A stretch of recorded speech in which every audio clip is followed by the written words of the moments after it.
fastest reflexes modern technology has to offer, onboard computer-assisted memory, and a lifetime of on-the-street law enforcement programming. It is my great pleasure to present to you Robocop.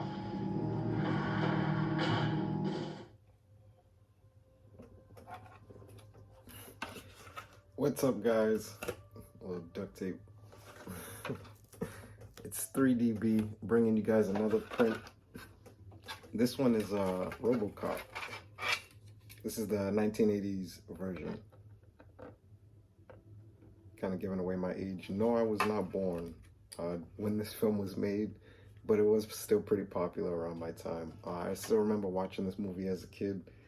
This one and Judge Dredd, I think, were two like cool cop movies that came out with cool helmets. I might want to do Judge Dredd after this one. This one I did not make wearable. As you guys see, I now have my prop stand.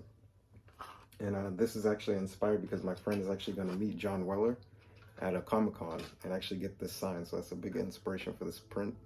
And since he's actually the person who played Robocop, that's actually a heavy task on me. I have to make sure this comes out right.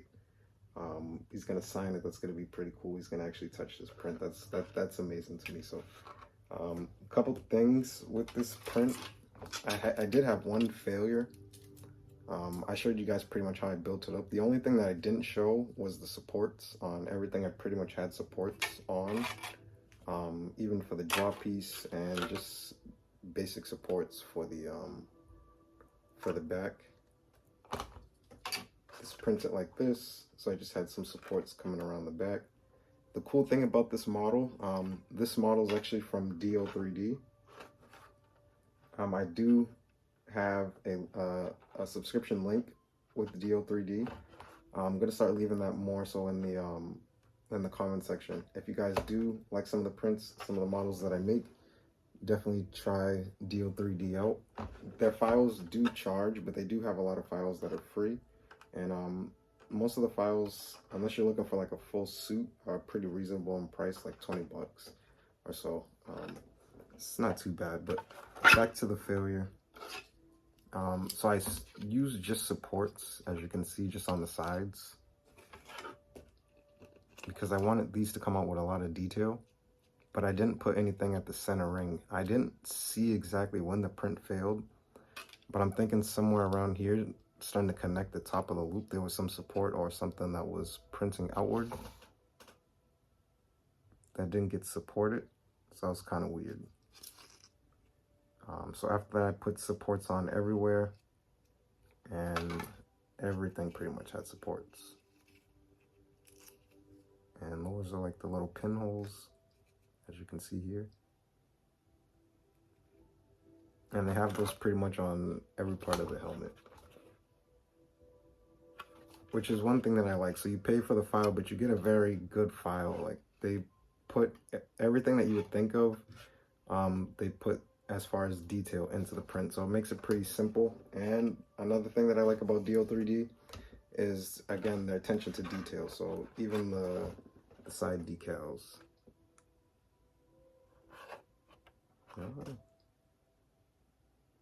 So even them just having that's something big, because the person that I'm making for asked if they had those in there, and they do. So that's amazing. So they put a lot of attention to detail, and they add like a lot of things to make everything connect a little easier and make it a lot simpler for you as a modeler. So I can get like little sticks or little pins to put in here, put some glue on, and then just easily fit everything together in place. With that and with the jaw as well. If I get any more failures for my prints, I'll start to show those more. I think that helps people out a lot more than just showing the full complete product. Just helps you guys out to learn how to overcome something. So this was a pretty simple fix. I just had to put supports on everywhere, and then from there, everything.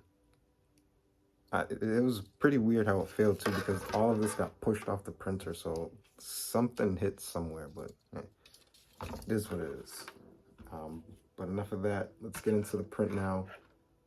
I like that this visor came with supports as well. I put supports there too. I'm gonna have to knock that out. I mean, I could keep it there and just print over it, but they actually have a file that you could put for the visor, but the supports that came with it kind of like act as that visor as well. Now I have transparent filament as well, so I can print that out and make it see-through. But the 1980s version had like a black tint here, so I'm not gonna really focus on that. I want it to look exactly how it did in the movie.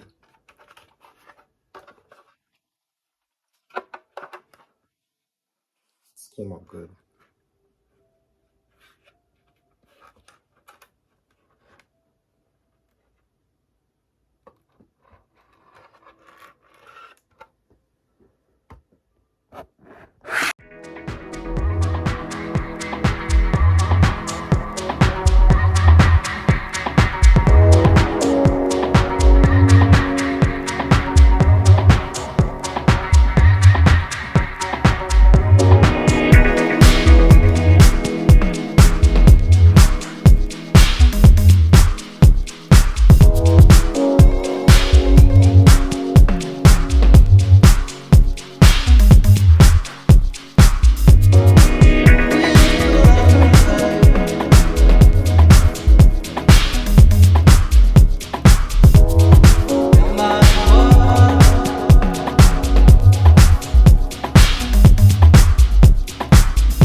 Really good.